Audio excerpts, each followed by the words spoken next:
Udupi police സ്റ്റേഷനിൽ എൻ്റെ കേസുള്ളത്, എനിക്കെതിരെയുള്ള case ഇന്നലെ പോലീസ് സ്റ്റേഷനിൽ നിന്ന് വിളി വരികയാണ്. കേരളത്തിൽ നിന്ന് ഒരുപാട് ആളുകൾ ആ പോലീസ് സ്റ്റേഷനിലേക്ക് വിളിക്കുന്നുണ്ട്. അപ്പോൾ അതിൻ്റെ ആവശ്യമില്ല. ആ കേസ് ഞാൻ അതിനെ നേരിടും.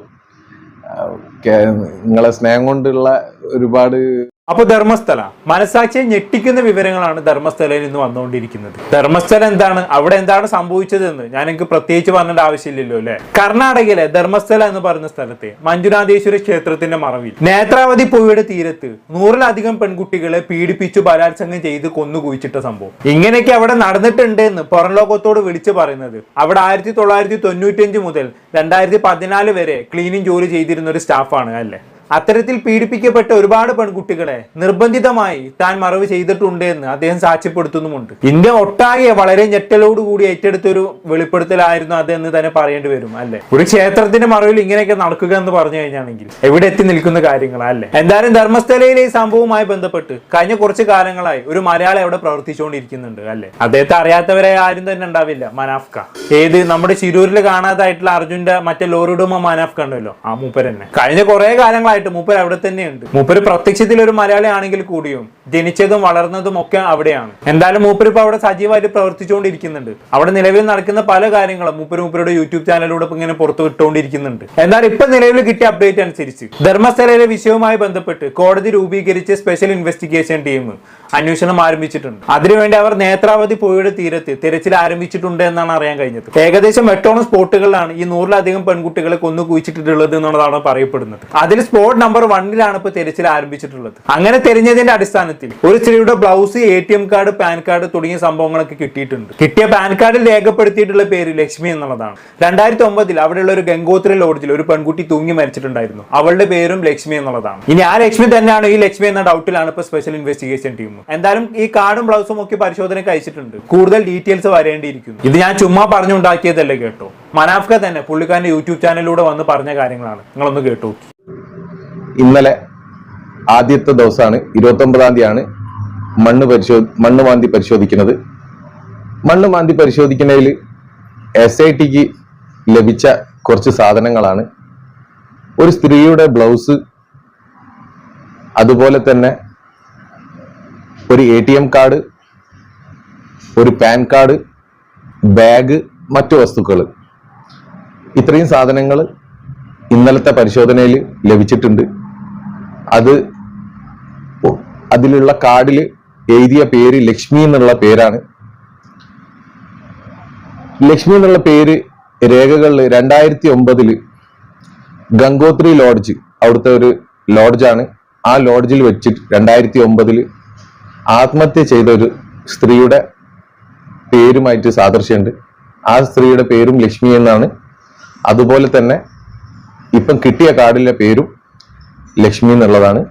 അതുമായിട്ട് ബന്ധമുണ്ടോ എന്നുള്ളത് SIT കൂടുതൽ അന്വേഷണങ്ങൾ പിന്നീട് നടത്തും. അസ്ഥി അതുപോലെയുള്ള വസ്തുക്കളൊന്നും കിട്ടിയിട്ടില്ല. ഓക്കെ, അതാണ് കുറച്ച് സാധന സാമഗ്രികൾ കിട്ടിയെന്ന് ചോദിച്ചു കഴിഞ്ഞാണെങ്കിൽ മരിച്ച പെൺകുട്ടിയുടെ അസ്ഥിയോ കാര്യങ്ങളൊന്നും കിട്ടിയിട്ടില്ല.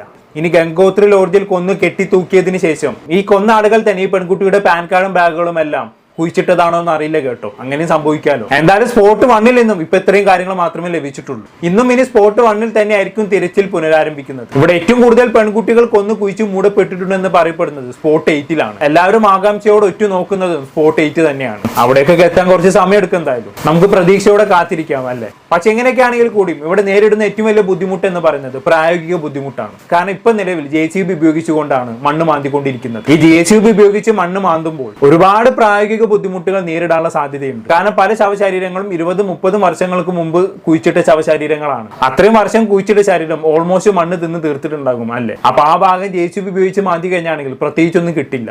അവിടെ കൈ ഉപയോഗിച്ച് തന്നെ മാന്തേണ്ടി വരും. പക്ഷെ എത്രയെന്ന് വെച്ച് കൈ ഉപയോഗിച്ച് മാന്തും അല്ലേ, അതൊരിക്കലും പോസിബിൾ ആയിട്ടുള്ള കാര്യമല്ലേ. JCB ഉപയോഗിച്ച് തന്നെ തന്നെ അവിടെ മാന്തേണ്ടി വരും. അതിൻ്റെതായ ബുദ്ധിമുട്ടുകൾ ഒരുപാട് അവിടെ നേരിടുന്നുണ്ട് കേട്ടോ. പക്ഷെ എന്ത് ചെയ്യാനാകും അല്ലെ? എന്തായാലും അവർ അവരുടേതായ രീതിയിൽ കാര്യങ്ങൾ മുന്നോട്ട് കൊണ്ടുപോകട്ടെ അല്ലെ. അവിടെ വെച്ച് ഏതെങ്കിലും ഒരു പെൺകുട്ടിയുടെ മറ്റു ദ്രവിച്ച ശവശരീരങ്ങളോ കണ്ടെടുക്കാൻ പറ്റി കഴിഞ്ഞാണെങ്കിൽ തന്നെ അത് വലിയൊരു അച്ചീവ്മെന്റ് തന്നെയാണ്. ബാക്കിയുള്ള കാര്യങ്ങളൊക്കെ അതിന് പിന്നാലെ വന്നോളൂ. ഇനി JCB ഉപയോഗിച്ച് മണ്ണ് മാന്തുന്നതിന്റെ പ്രായോഗിക ബുദ്ധിമുട്ട് മാത്രമല്ല, മറ്റു പല ബുദ്ധിമുട്ടുകളും അവിടെ നേരിടുന്നുണ്ട്. അതിനെക്കുറിച്ച് മനാഫ് പറയുന്നെന്ന് കേട്ടോക്കാം. എന്താ പറയാ, പുഴക്കടവില് ആണ് ഇപ്പം പരിശോധന നടക്കുന്നത്. പണ്ട് അവിടെ വെള്ളപ്പൊക്കം ഉണ്ടായ സ്ഥലമാണ്, വെള്ളം കയറിയതാണ്. പിന്നെ അവിടെ ഒരുപാട് പ്രവർത്തികൾ, കൺസ്ട്രക്ഷൻ പ്രവർത്തികൾ നടന്ന സ്ഥലമാണ്. അപ്പം ഇപ്പം കുഴിച്ചത് 2.5 ഫീറ്റ് ഹൈറ്റിലാണ് ഇന്നലെ കുഴിച്ചത്. പിന്നെ അതിലും താഴോട്ടാണോ ഈ മൃതശരീരങ്ങൾ ഉള്ളത് എന്നുള്ളതൊക്കെ ഇനി പരിശോധിക്കേണ്ടതുണ്ട്. അപ്പം ഭയങ്കരമായ ഒരു ന്യൂസാണ്. ഇതുവരെ ഇപ്പം മലയാളം ചാനലുകളിലോ മറ്റുള്ളതിലോ ഒന്നും വന്നിട്ടില്ല. അതാണ് ഇങ്ങനെയൊക്കെ അവിടെ സംഭവിച്ചിട്ടുണ്ടെങ്കിൽ അത് ഇവിടുത്തെ മാധ്യമങ്ങൾ റിപ്പോർട്ട് ചെയ്യേണ്ടതാണ് അല്ലെ. അതെന്തുകൊണ്ട് റിപ്പോർട്ട് ചെയ്യുന്നില്ല എന്നുള്ളത് എത്ര ആലോചിച്ചിട്ടും പിടികിട്ടുന്നില്ല. എന്തായാലും ഒരുപാട് പ്രായോഗിക ബുദ്ധിമുട്ടുകൾ ഇപ്പൊ നിലവിൽ നേരിടുന്നുണ്ട് അല്ലെ. നമ്മൾ തുടങ്ങിയിട്ടേ ഉള്ളൂ എന്ന് നമ്മൾ ആദ്യം മനസ്സിലാക്കണം. ഇനി അങ്ങോട്ട് ഒരുപാട് കവർ ചെയ്യേണ്ടതുണ്ട്. ഇനി ഈ വിഷയം പുറം ലോകത്തോട് ആദ്യമായി വിളിച്ചു പറഞ്ഞ വ്യക്തി, അതായത് അവിടുത്തെ ക്ലീനിങ് സ്റ്റാഫ് ആയിട്ടുള്ള വ്യക്തി, പുള്ളിക്കാരന്റെ പേര് ഭീമ എന്നെങ്ങാനുമാണ്. പുള്ളിക്കാരൻ 2014 മനം അടുത്തിട്ട് അവിടെ നിന്നും ഓടി പോരുകയായിരുന്നു അല്ലെ. പിന്നീട് പേടിച്ച് പല സ്ഥലങ്ങൾ മാറി കഴിയുകയായിരുന്നു. അങ്ങനെ അവസാനം മനസാക്ഷിക്ക് മുന്നിൽ തോറ്റു പോയപ്പോഴാണ് അവിടെ ഇങ്ങനെയൊക്കെ നടന്നിട്ടുണ്ട് എന്ന് പറഞ്ഞുകൊണ്ട് പുള്ളിക്കാരൻ കോടതിക്ക് മുമ്പാകെ വരുന്നത്. ആ വരുന്ന സമയത്ത് കയ്യിലൊരു തലയൂട്ടി ഉണ്ടായിരുന്നു അല്ലെ. അതെന്തായിരുന്നു അത്? പുള്ളിക്കാരൻ ഒരു ദിവസം ആരും അറിയാതെ വേഷം മാറി നേത്രാവതി പോയുടെ തീരത്ത് വന്ന് താൻ മുമ്പ് കുഴിച്ചിട്ട തലയോട്ടികളിൽ ഒന്ന് പുറത്തെടുത്ത് തെളിവായിട്ട് കോടതിക്ക് സമർപ്പിച്ചതാണ് അല്ലെ. ആ തെളിവ് പിന്നീട് കോടതി എന്ത് ചെയ്തു എന്ന് മനാഫ്ക പറയുന്നുണ്ട്. നമ്മൾ കണ്ടോക്കാം. അതുപോലെ തന്നെ ഈ ഭീമ ഇതിന്റെ മുന്നേ കോടതിയിൽ സമർപ്പിച്ച തലയോട്ടി അത് ഫോറൻസിക് പരിശോധനക്കായിട്ട് അയച്ചിട്ടുണ്ട്. ആ തലയോട്ടിയിൽ പറ്റിപ്പിടിച്ച മണ്ണും പിന്നെ അദ്ദേഹം എടുത്തു എന്ന് പറയുന്ന സ്ഥലത്തുള്ള മണ്ണും താരതമ്യം ചെയ്യാൻ വേണ്ടിയിട്ട് അത് കൊണ്ടുപോയിട്ടുണ്ട്. അതിന്റെ റിസൾട്ട് വരും. അതോടുകൂടിയിട്ട് അതിനും ഒരു തീരുമാനമാവുമെന്ന് വിചാരിക്കുന്നു. ഇവിടെ അവശിഷ്ടങ്ങളോ മറ്റുള്ള കാര്യങ്ങളോ ഒന്നും കിട്ടിയിട്ടില്ല. ഇനി ഇപ്പം തെരഞ്ഞും കൊണ്ട് നിൽക്കുന്നത് ഈ ഒരു സ്ഥാനഘട്ട എന്ന് പറഞ്ഞ സ്ഥലത്താണ്. ഇനി കാട്ടിലേക്കുള്ള തെരച്ചിലുകൾ വരും ദിവസങ്ങളിൽ ഉണ്ടാവും. ഇത് കുറച്ചൊന്ന് സ്ലോ ആവും. കാരണം ഈ തെരച്ചിൽ ഇനി കാട്ടിലേക്ക് ഈ JCB കാര്യങ്ങളൊന്നും കാട്ടിന്റെ ഉള്ളിലേക്ക് കയറ്റാനുള്ള ബുദ്ധിമുട്ട്. ഓക്കെ, അപ്പൊ നമ്മൾ വിചാരിച്ച പോലെ അത്ര പെട്ടെന്നുള്ള സ്പീഡിൽ ഈ സംഭവം തീരില്ലെന്ന് അർത്ഥം. ഒരുപാട് ബുദ്ധിമുട്ടുകൾ നേരിടുന്നതിനാൽ ഇത് സമയം എടുത്ത് തന്നെ തീരത്തുള്ളൂ. ഇനി ഒരുപാട് തിരച്ചിൽ നടത്തി ഒരുപാട് പെൺകുട്ടികളുടെ ശരീരാവശിഷ്ടങ്ങൾ കിട്ടിയെന്ന് വിചാരിക്കാം. അവിടെയും ഒരുപാട് പ്രശ്നങ്ങൾ പിന്നെയും കിടപ്പുണ്ട് അല്ലെ. കാരണം ഇനി കിട്ടാൻ പോകുന്നത് വെറും എല്ലുകളും പൊടികളും ഒക്കെ ആയിരിക്കും അല്ലെ. അത് വെച്ച് ഒരാൾ എങ്ങനെ ഐഡന്റിഫൈ ചെയ്യാൻ പറ്റും? ശരിയാണ്, അവശിഷ്ടങ്ങൾ വെച്ച് നമുക്ക് DNA പരിശോധന നടത്താം. എന്നാലും അവിടെ ഒരുപാട് പ്രതിസന്ധികൾ നേരിടുന്നുണ്ട്. അതായിരിക്കും ഇനി ഭാവിയിൽ നേരിടാൻ പോകുന്ന ഏറ്റവും വലിയ വെല്ലുവിളി എന്ന് പറയുന്നത്. അതായത് ഇനി മണ്ണിനടിയിൽ നിന്ന് ശരീരാവശിഷ്ടങ്ങൾ കണ്ടെത്തിയാലും അത് ആരുടെ ശരീരാവശിഷ്ടങ്ങളായിരിക്കുമെന്ന് തിരിച്ചറിയുന്ന ആ ഒരു പ്രോസസ്സ് അത് ഇത്തിരി പാടുപെടും എന്തായാലും ഇങ്ങനെയൊക്കെ ആണെങ്കിൽ കൂടിയും ഇപ്പൊ മനാഫിനെതിരെ കർണാടക പോലീസ് കേസ് എടുത്തിട്ടുണ്ട് കേട്ടോ. എന്തിനാണെന്നറിയും? ഈ ധർമ്മസ്ഥല വിഷയത്തിൽ സജീവമായി ഇടപെട്ടതിന്. ഈ വിഷയത്തിൽ ഇടപെടുന്ന എല്ലാവർക്കെതിരെയും കർണാടക ഗവൺമെന്റ് നടപടി സ്വീകരിക്കുന്നുണ്ട് അല്ലെ. യൂട്യൂബിൽ ഇതുമായി ബന്ധപ്പെട്ടൊന്നും ചെയ്യരുത് എന്നൊക്കെ കോടതി പറഞ്ഞിട്ടുണ്ടായിരുന്നു. അതിന് അവരെ പറഞ്ഞിട്ടും കാര്യമില്ല, അവരുടെ സംസ്ഥാനത്തെയും കൂടി ബാധിക്കുന്ന വലിയൊരു വിഷയമാണല്ലോ ഇത്. എന്തായാലും മതസ്പർദ്ധ വളർത്തിയെന്നും പറഞ്ഞുകൊണ്ടാണ് മനാഫിനെതിരെ ഇപ്പൊ നിലവിൽ കേസ് എടുത്തിട്ടുള്ളത്. അതിനെക്കുറിച്ച് മനാഫ് പറയുന്നത് കേട്ടോ. ഉടുപ്പി പോലീസ് സ്റ്റേഷനിൽ എന്റെ കേസ് ഉള്ളത്, എനിക്കെതിരെയുള്ള കേസ് ഇന്നലെ പോലീസ് സ്റ്റേഷനിൽ നിന്ന് വിളി വരികയാണ്. കേരളത്തിൽ നിന്ന് ഒരുപാട് ആളുകൾ ആ പോലീസ് സ്റ്റേഷനിലേക്ക് വിളിക്കുന്നുണ്ട്. അപ്പൊ അതിന്റെ ആവശ്യമില്ല. ആ കേസ് ഞാൻ അതിനെ നേരിടും.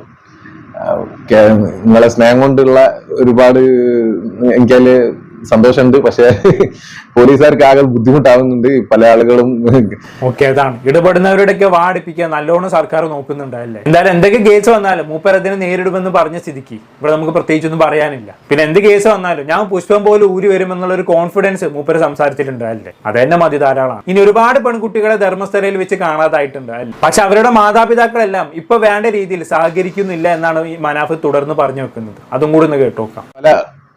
ഒരു കോൾ ഇന്നലെ വന്നത് അവർക്ക് നഷ്ടപ്പെട്ടിട്ടുണ്ട്. പക്ഷെ അവർക്ക് അതിൽ കുറെ എന്താ പറഞ്ഞു കഴിഞ്ഞാൽ ഇനി ആ വിഷയം മുന്നോട്ട് എടുക്കണ്ട എന്നുള്ളതാണ് അവരുടെ തീരുമാനം. അങ്ങനെ പോയാൽ ഈ വിഷയത്തിന് യാതൊരു തരത്തിലുള്ള ഒരു എന്താ പറയാ അന്ത്യം ഉണ്ടാവില്ല. നിങ്ങള് എന്താ പറയാ അപമാന പ്രശ്നം മറ്റുള്ള പ്രശ്നങ്ങൾ ഉള്ളത് കാരണം ഒരിക്കലും പിന്നോട്ട് പോകരുത്.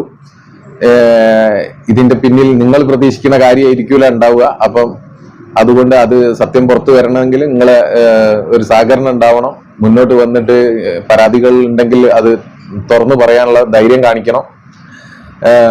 പലരും വിചാരിക്കുന്നത് ഭയങ്കര ഉന്നതരായ പ്രതികളായിരിക്കാം, അവര് എന്ത് വേണമെങ്കിലും ചെയ്യാന്നുള്ളത്.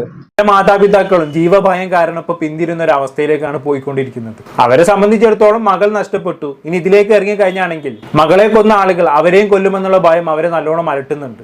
ഉറപ്പായും ഈ മാതാപിതാക്കൾക്ക് ഒരുപാട് ഭീഷണിക്കോടുകളൊക്കെ വന്നിട്ടുണ്ടാകും. അതിന്റെ അടിസ്ഥാനത്തിലായിരിക്കണം അവർ പിന്തിരിയുന്നത്. പിന്നെ നമ്മുടെ കേരളത്തിനെ പോലെ അല്ലല്ലോ കർണാടക. കേരളത്തിലായിരുന്നെങ്കിൽ എനിക്കെന്റെ ജീവൻ പോയാൽ പുല്ലാണെന്ന് പറഞ്ഞു ഉശിരോട് പോരാടുന്ന ഒരുപാട് മാതാപിതാക്കൾ ഉണ്ടാകും. പക്ഷെ കർണാടകയിൽ അങ്ങനെയൊന്നും ഉണ്ടാവാൻ സാധ്യതയില്ല. പല മാതാപിതാക്കളും ചിന്തിക്കുന്ന തന്നെ മകള് പോയതോ പോയി, ഇനി ഞങ്ങളെങ്കിലും ജീവിക്കട്ടെ എന്നുള്ള മൈൻഡ് സെറ്റിലാണ്. ഇങ്ങനെയുള്ള മാതാപിതാക്കൾ ഉള്ളത് തന്നെയാണ് ഈ പെൺകുട്ടികളെ പീഡിപ്പിച്ച് കൊല്ലുന്നവർ വളമായി എടുക്കുന്നത്. കൂടുതലായിട്ട് ഞാനൊന്നും പറയുന്നില്ല. വരും ദിവസങ്ങളിൽ ഒരുപാട് അവശിഷ്ടങ്ങൾ കുഴിച്ചെടുക്കാൻ പറ്റുമെന്ന് നമുക്ക് കരുതാം.